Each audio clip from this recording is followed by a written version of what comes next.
नमस्कार. आपण पाहताय आणि ऐकताय आपल्या अण्णा हे यूट्यूब चॅनल. मी गणेश तुकाराम शिंदे आपणा सर्वांचं आपल्या अण्णा या यूट्यूब चॅनलवर स्वागत करत आहे. कडगाव तालुका परंडा जिल्हा धाराशिव येथील दोन सख्या भावांनी 2023ची MPSCची परीक्षा दिली होती.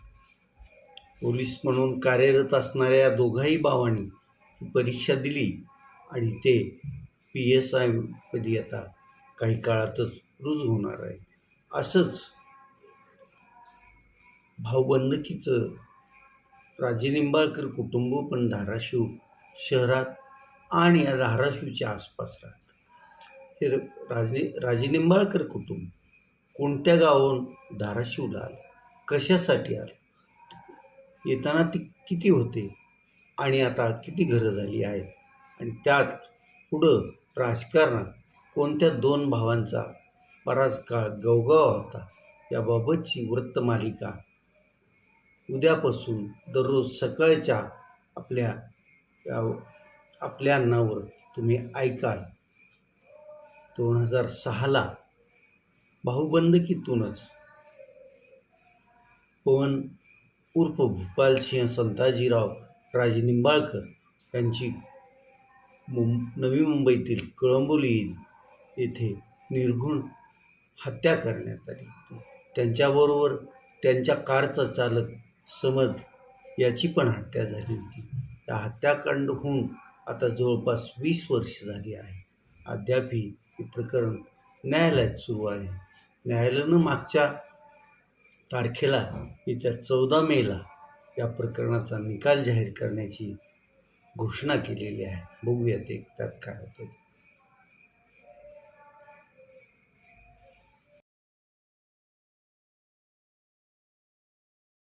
तर कौडगाव तालुका परंडा जिल्हा धाराशिव या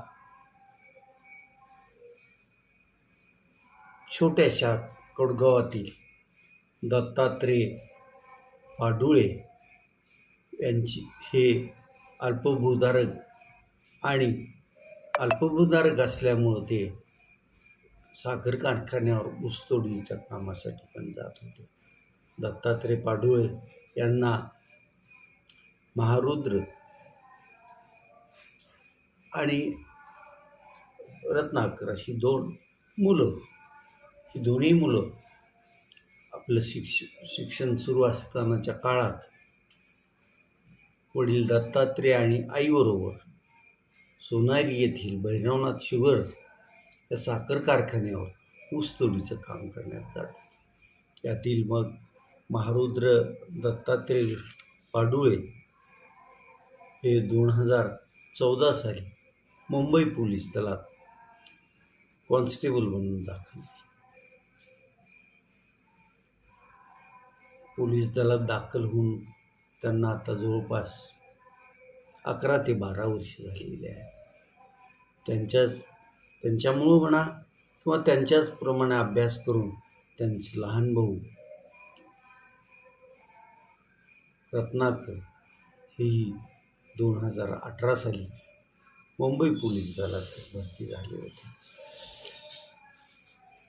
आपलं नोकरी सुरू असताना मग ज्यावेळेस आपल्याच खात्यातील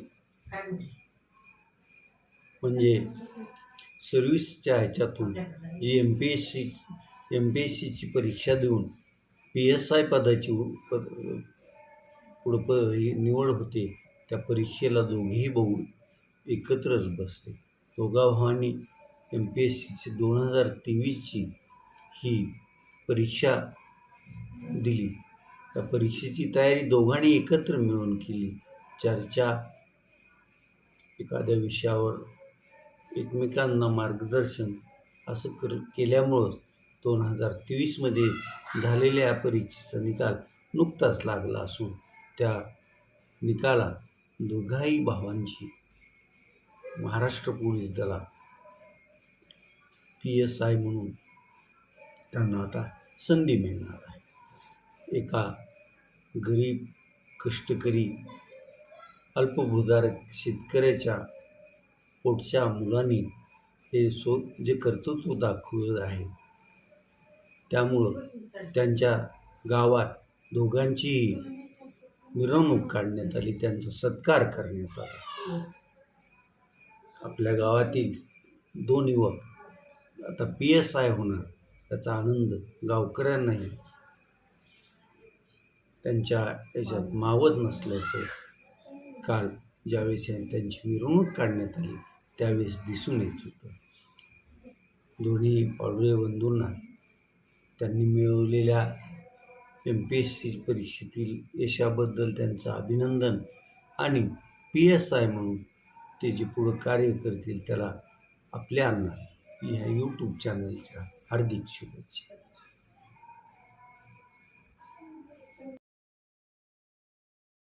2026 सालच्या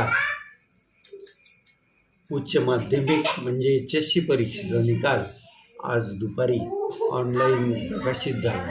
या निकालाचं वैशिष्ट्य म्हणजे हा निकाल गेल्या वर्षीपेक्षा जवळपास 1% कमी होता.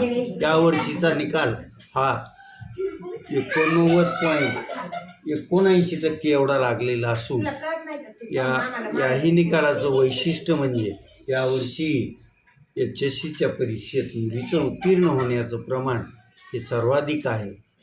यावरून मुली अभ्यासात काटेकोरपणे त्या अभ्यास करतात आणि यशाला गवसणी घालतात असं दिसून आलं.